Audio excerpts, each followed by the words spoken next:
This is the ultimate Overlander camping kitchen, and it will fit in any SUV. Not only does it make setup and takedown way easier for your campsite, but it also maximizes the storage space in your cargo area. So let me give you a quick tour, and if you want to stick around, I'll show you how to make it.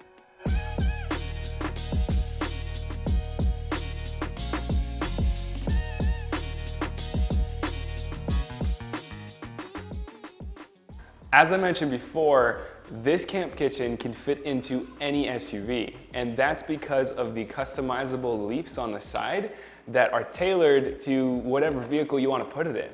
We were able to completely transform the back of my friend's Nissan Xterra from a jumbled mess of camping gear to a highly functional camp kitchen. And the best part about this is it only cost $400. Now I know this video is a little bit long, but if you stick around at least for the next 5 minutes, I'll show you the build and how it turned out. So let's take a quick tour of the build. So the overall goal that we were trying to get with this was to have a portable camping kitchen that we could just slide out. So the whole thing is on 2-foot extension slides. One of my favorite parts about the build is how it elevates the entire floor of the cargo area about 1.5 feet, and you still get all of this space on top to put all of your gear. Or if you're gonna keep this in your daily driver, you can put all your groceries there. What we did was put this rubber diamond plate on top. It's really grippy, so once you put something down, it stays in place. Now, anywhere that things are meant to be placed on this camping kitchen, we added that rubber diamond plate. So we also have it here on this drawer as it pulls out. We have it here. We also have it in this one. As you can see, this is where the stove is, and this does not slide around whatsoever. We have done test drives, and it doesn't move at all. It works flawless. So this is meant to be a retractable tray. So you can put your gearbox on here, you can access all your gear, get anything you want, and then when you're ready to go, you just close it and put it away, just like that. You want to get something out, you pull it out, or if you want to use it as an eating area like a table, you can just pull it out and remove the box. Now you could sit here, have a drink, eat your meal, whatever you want. So let's go over here. And on this side, this part kicked my butt when I was building it, but this is a really cool part. This is the actual kitchen area. So this top drawer is just a big drawer for storage, and it's on coffee table hinges. So this actually pulls out into its own table. So that means that you can keep this surface as a surface that you could put spices, oil on when you're cooking, and you still have access to everything in the drawer. And that leads us to this, which is kind of the whole purpose for the build. And this is the camping stove. So you can cook right here. It's really convenient to be able to just pull it right out of the car and be able to do all of your cooking just like that. This is where this table really comes in clutch, because as you're cooking and you have all of this stuff in the drawer, you might have that box on this tray. So you could have all of your ingredients. If you're cooking eggs, you can have your eggs up there. You can have your pancake batter. And so as you're cooking, you can just reach up, grab it. So that's super convenient for that. And let me show you over here where we have the sink. So that guy goes down, and then we have the sink system that just gets put underneath the back seat, and it's on a French cleat. So all you have to do is plop it in here and then push it to the side. Then these guys latch, and you have a really sturdy sink. So this is conveniently right next to the water jug, specifically for this build. This is my friend's build, and he already had this, and so this was a special request so that he could quickly pull this out, fill it with water, pop it back in, and then scrub his dishes. That way you can use a lot less water as you're doing dishes, and it also has a drain. You just press it down, and then it drains all the water. You press it again, and it closes. All of the drawer slides on this are locking, which means that once they're out and they're locked, they don't slide back in. So if you're if you're parked on a hill or something like that, they're not going to be moving. Although, one thing to keep in mind if you do choose to build a setup just like this is that how your car is parked does determine cooking, and that matters if you're making pancakes or eggs, because if your griddle is tilted even just a little bit, it does make it more challenging. So you are going to have to be aware of how you're parked, but this whole thing is graded against the grade of the car. So if your car is parked level, this whole thing is level as well. So as long as you can get that set, you will be cooking on a level surface. So another really cool aspect about this build, before we move on, is that we can utilize the small storage compartment at the bottom of the cargo area. So when we pull out this tray, we have access down there, and it's probably pretty hard to see, there's hardly any light. There's a few cubic feet of space down there that you can store jumper cables, you can store your car jack, things like that, you know, that you're only gonna need in case of an emergencies, because it's not the most convenient place to get to, but you can.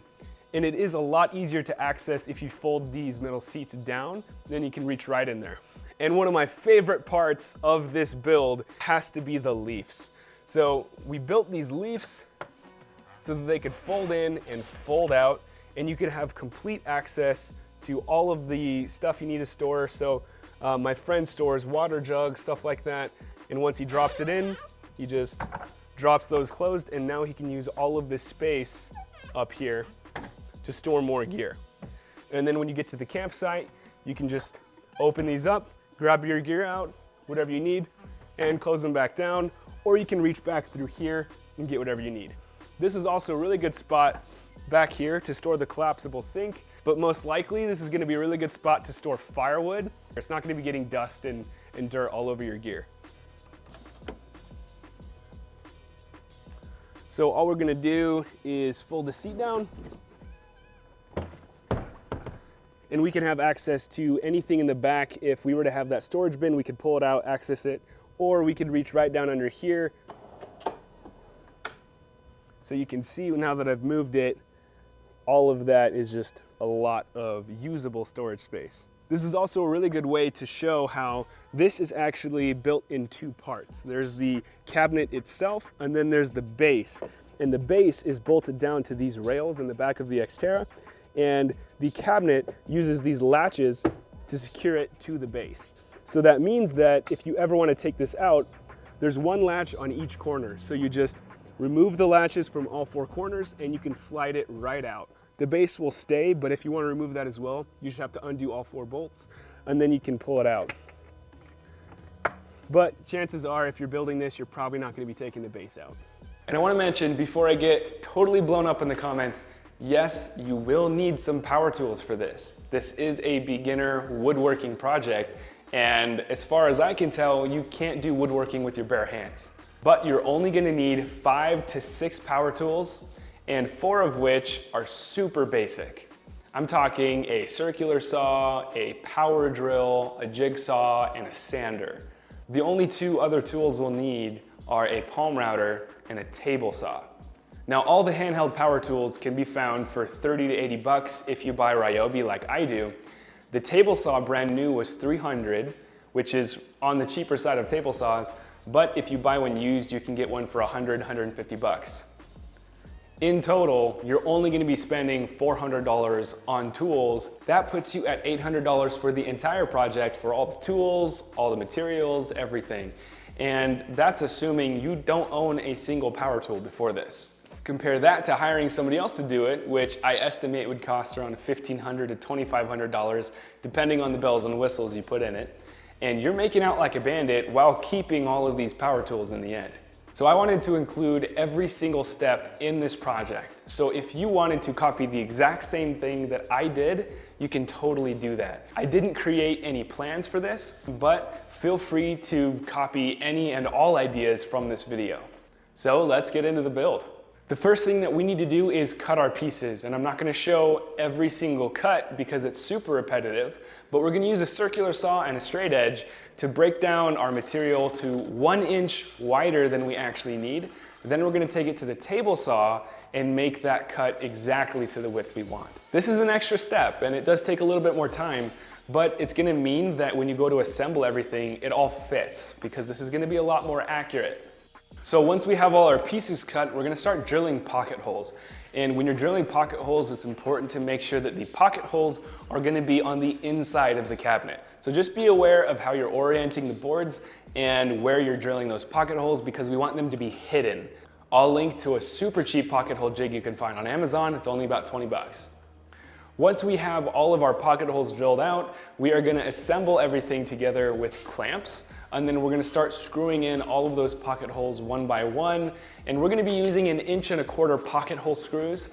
Next, we're gonna add the top to the cabinet. So we'll first clamp this down, and then I put a couple screws in the corners just to make sure it's in the right place before I go drilling all the other holes. But next, I'm gonna lay out my lines so that I know where to drill and where the center of the boards are, so that I'm not missing them with the screws.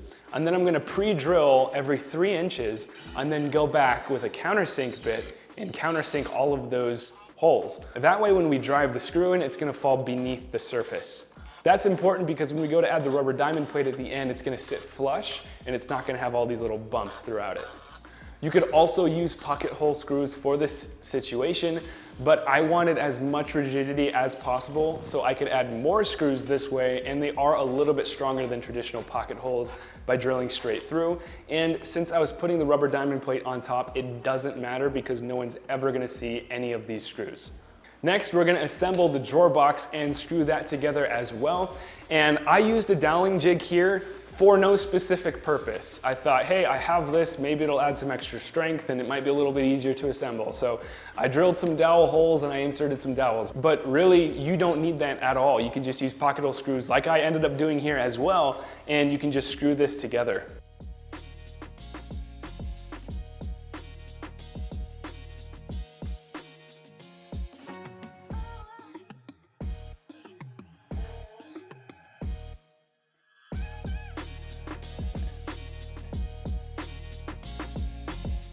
The next thing we're gonna make is the drawer tray that goes underneath the drawer box, and this is gonna hold our camping stove. To build this, I'm using 2-inch strips on the bottom just to add some extra rigidity and to be a place for the drawer slides to mount. So I first use an 18-gauge brad nailer to tack them in place just so it's a little bit easier to screw, and then I'll screw down into that. You do not need a brad nailer for this. I just had one, so I used it.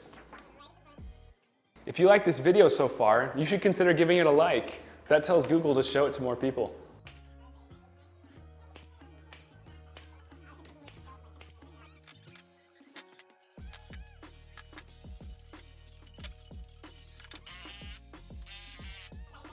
Next, we're gonna add the drawer slides, and I'm just using some spacers to get them up and at the same height on both sides. And then I'm first screwing the drawer slides to the inside of the cabinet carcass, and then I'm inserting the drawers and screwing those same drawer slides to the inside of the drawers. It's super simple, and I'm not gonna go super into depth in that in this video because there's so much to cover, but if you do wanna see that, I'll have a link to the end of the video, and you'll be able to go to another one of my videos where I go very in depth about installing drawer slides.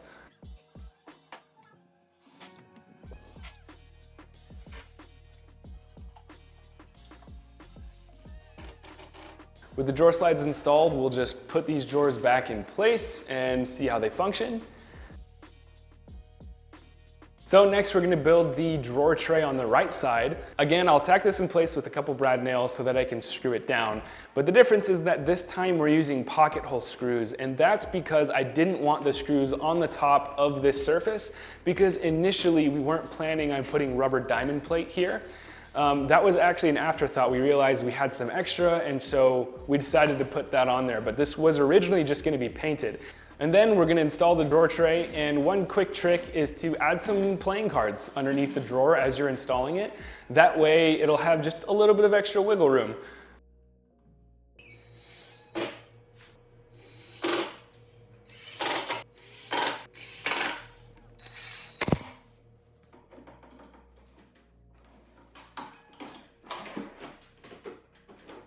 one pair of the drawer slides happened to be a little bit faulty, and so I had to adjust the locking mechanism to get it to lock here. But once I took off a little bit of material, everything worked fine. You shouldn't run into that issue, and if you do, you can just send that drawer slide back to Amazon, and then you can order a new one.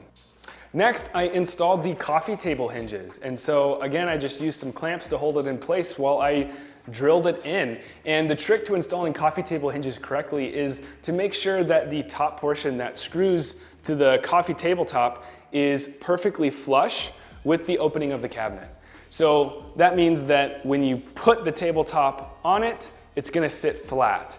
That's gonna tell you exactly where you need to place those hinges on the sides. Then I use a hot glue trick to add some hot glue before I put the coffee table top on the drawer.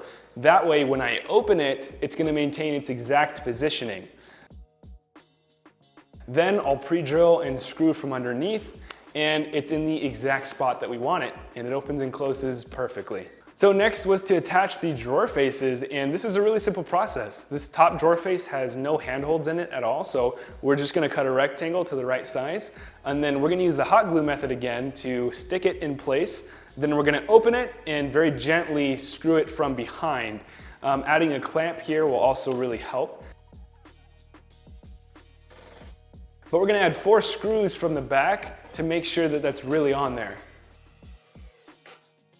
For the bottom drawer face, this is where things get complicated because we have to drill out some handholds for the actual drawer pulls. So I did a test on a scrap piece of wood, and I used an 1 3/8 drill bit to drill out a hole, and I found that that was a really good size hole, but the issue is that it needed to be longer. And so what I ended up doing is drilling 2 holes that are about 1 inch or 2 apart, and then using the jigsaw to cut between them to make a large oval. And after the test piece, I found that that was a perfect way to go about it, so I can move on to actually replicating that test cut on the real cut. And I used a ruler to mark exactly where I wanted the center of these holes to be before I drilled them out and cut the holes. Now I know I'm using a drill press here, and that wasn't included in the tools that I'm talking about, but just like with the brad nailer, this is totally unnecessary. I have it, so I'm using it. I actually got this for free and refurbished it myself, but you can just use a power drill for this. You can use a hand drill and get all of the exact same results. But making these handholds is really easy. Once you drill those 2 1 3/8 holes, we're just gonna draw a straight line between both of the edges and cut that with a jigsaw.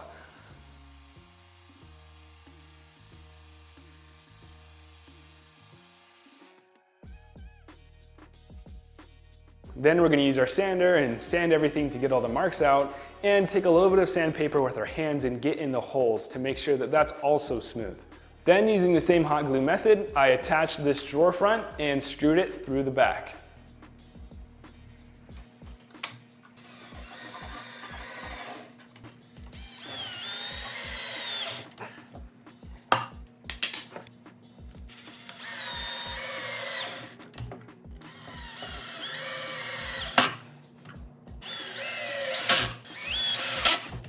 And again, playing cards are super helpful when you're installing any drawer faces because they allow you to make micro adjustments so that you can get everything to the right levels that you want. And the last drawer face to install was the one for the right drawer tray. And the same exact method was used. I attached it with hot glue, and then I screwed into it from the back. Next, I popped off the drawer top. I scraped off the hot glue using a putty knife, and then I brought it over to my workbench so that I could route out a little groove to use as a handle. And I'm just using that cheap Ryobi palm router. I did this in 2 or 3 passes, but once it was done, it was a really nice ergonomic way to open up that drawer top. Then I reattached that drawer top, and that was good to go.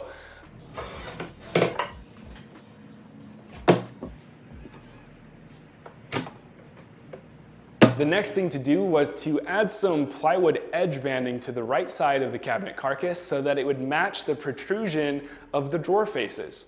So using some glue and painter's tape, I attached that to the drawer box and then let that dry.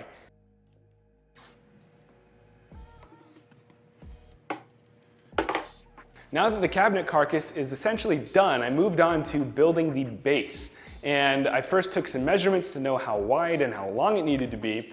And then I cut 3-inch strips on the table saw. And I'm using these 3-inch strips to make the base.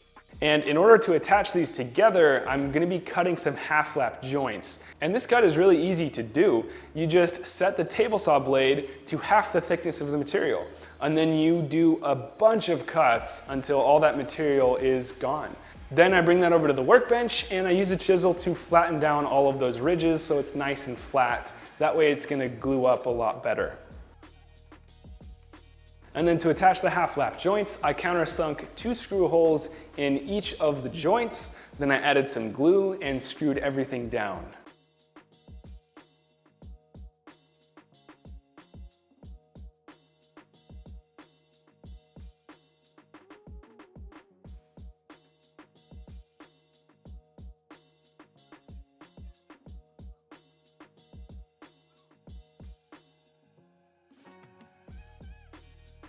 The next thing I did was add a couple layers of plywood to the front, and the reason I'm doing that is because this is going to elevate the front just a little bit to where it's going to be against the grade of the car. So if the car is parked in a level spot, the camp kitchen is also going to be level, even though the car actually sits tilting forward just a little bit. And that's done for suspension reasons, but we do need to make sure that the camping stove is totally level, because if it's not, it's gonna be really hard to cook on. Next, I used my trim router to rat out about 1.5 inches or so, and I did this in 2 passes so as to not be removing too much material. And then I could attach my latches. I'll have a link to these latches in the description. It's only about $9 for the entire pack, and they are a super cheap and really secure way to attach this to the base. One thing to notice is I did modify 2 of the latches, the ones in the back, because I needed them to work at a 90-degree angle as opposed to a 180-degree angle, which they're designed for. So I just bent it over using some pliers, and later you'll see me, this wasn't quite enough, so I had to use a pry bar, just something metal. You could use a screwdriver to bend it up just a little bit more so that that latch could fit underneath. Then I went ahead and installed both of those latches in the back.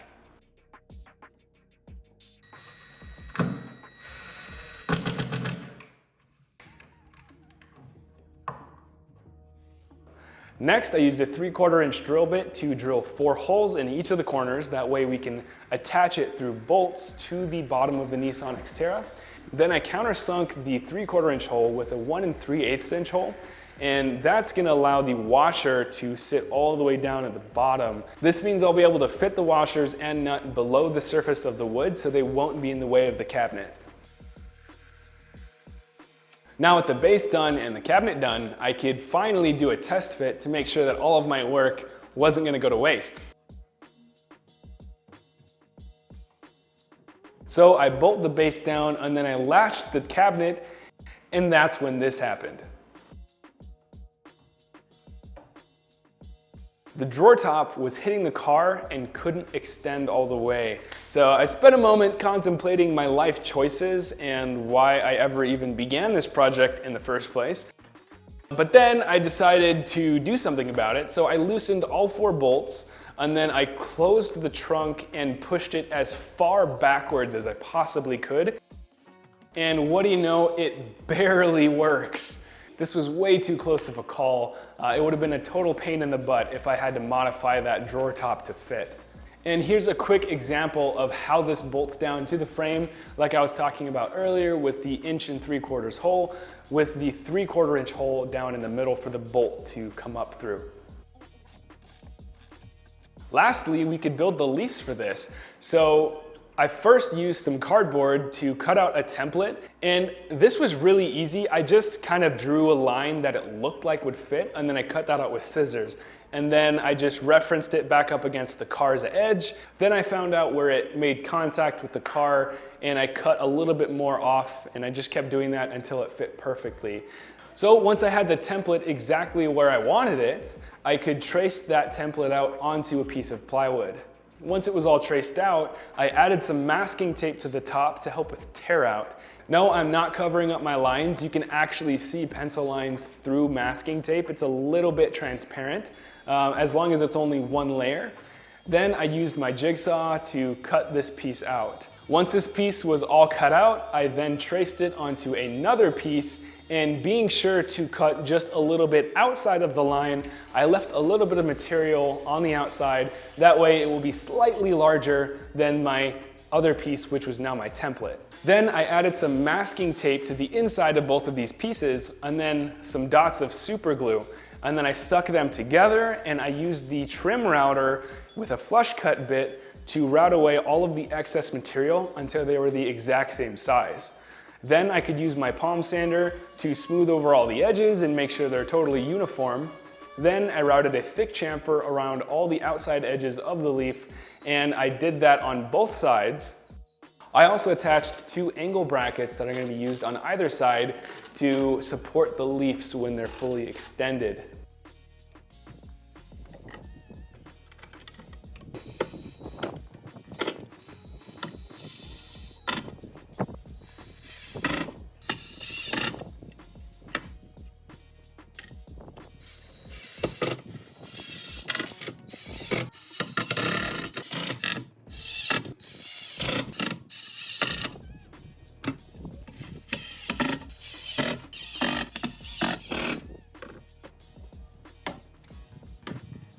And the last thing we need to build is the sink area.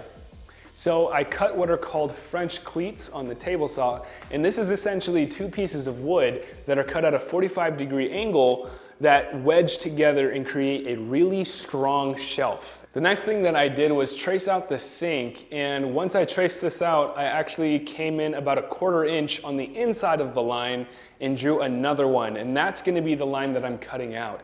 And that's to leave a little bit of a lip all the way around the edge of the sink so that when we put it in place, it'll stay and it's not going to fall through that hole. Then I used a drill and a jigsaw to cut that hole out. Then I added the French cleat to the back of this with some glue, and I tacked it in place while the glue dried.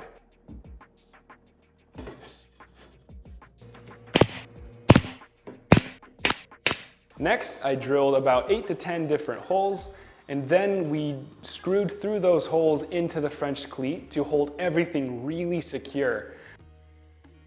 Then we just plugged those holes with some dowels and sanded it flush. We also attached the French cleat with some glue and a couple brad nails to hold it in place while it dried. Then we came from the back and screwed it in from the inside of the drawer for added strength. Then we could test fit it and find out where we wanted to put our latches, and we screwed one in on each side. Done, dude. Can you believe it? Yeah, dude. That's money. So now we're totally done with building it, and we're going to move into finishing it. And this is a 2-step process. We first painted it black, and then we added that black rubber diamond plate on top. Now, I actually brought it over to my buddy Hunter's house, and he painted this, so I don't have any of that footage. So once I got that back from him, I could add the rubber diamond plate onto all of the surfaces we needed. So I rolled out the rubber diamond plate on top of the cabinet carcass. Then I placed the hinges on top of the holes where they're supposed to be. Then using a utility knife, I cut the rubber mat underneath the hinges so that those hinges could be seated all the way down onto the plywood and not interfere with anything. Then I added some Gorilla Tape to the top of this, and I flipped it back over, and I trimmed off the excess with a utility knife. But then once I got it back right side up, I did a strength test, and the rubber diamond plate just peeled right off. That Gorilla Tape did absolutely nothing. I mean, as if it weren't even there. So I did a quick test with the Gorilla Tape and then just some standard carpet tape. And the carpet tape worked wonders. It was exactly what we needed, and it's also a lot thinner, which makes it an even better candidate for what we're doing.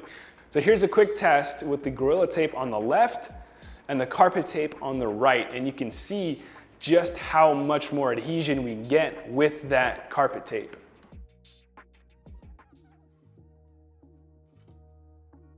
So I replaced all of the Gorilla Tape with the carpet tape and stuck everything back down on the top of the cabinet carcass.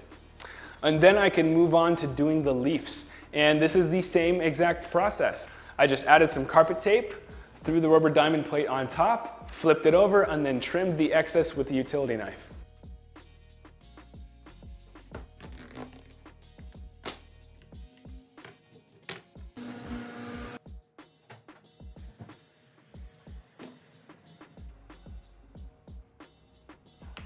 I did this for both leafs, and then I also did it for both drawer trays.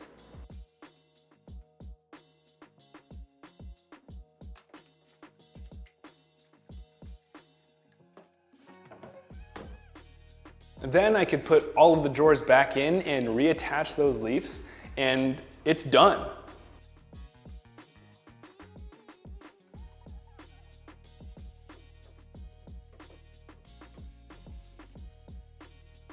So we bolted the frame down into the back of the Xterra, we installed the camp kitchen, and then we tested the functionality, and everything worked flawless.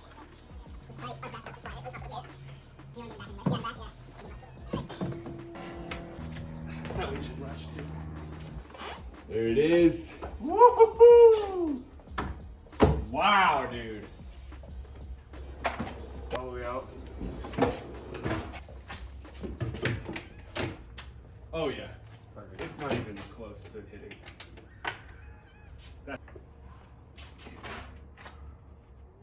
So let's do a quick cost breakdown. I needed 2 sheets of 3/4 inch plywood. I paid $60 a sheet, so that leaves us at $120. I needed 3 24-inch pairs of drawer slides, and they're $40 each, and that brings us to $120 there as well. The hardware, so the screws, nuts, and bolts, that was $40. The rubber diamond plate was $70. The carpet tape and paint was $20, and the coffee table hinges were another $20. So just tack on an extra $10 for stuff like painter's tape and sandpaper, and our grand total is $400, which is incredibly budget friendly when you consider what we ended up with. Now, I didn't have the time to go into depth.